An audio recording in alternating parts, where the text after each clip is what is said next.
Trigonometry का इस तरीके से जब भी बड़े बड़े सवाल आते हैं तो बच्चों को बहुत परेशान करता है। इस सवाल के पीछे जैसे मैं आपको लॉजिक बताऊंगा वैसे ही ये सवाल आपको बहुत आसान लगने लगेगा। कभी भी अगर इस तरीके का सवाल है जहां पे ट्रिग्नोमेट्रिक एक्सप्रेशन दिया हो, बड़ा सा व्यंजक दिया हो और जो आपका उत्तर है उसमें आपके नंबर लिखे हो, पूर्णांक लिखे हो, तो ऐसे जितने भी सवाल आते हैं इन सभी सवालों को हम लोग वैल्यू पुटिंग से बड़े आसानी से कर सकते हैं।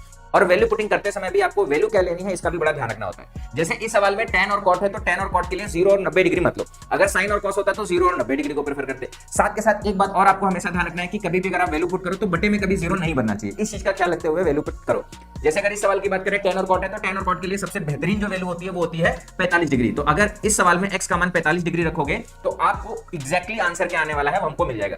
देखो यहां पर cot 45, चाहे tan 45 हो चाहे cot 45 हो, दोनों का मान कितना होता है 1। तो फटाक से यहाँ पे रखो, ये 1 + 1 2 का स्क्वायर कितना आ जाएगा 4, तो 1/4 हो जाएगा। यहाँ पे देखो 1 हो जाएगा 1 हो जाएगा 1 1 + 1 2 2 का स्क्वायर 4 1/4, ये भी 1/4 आ जाएगा।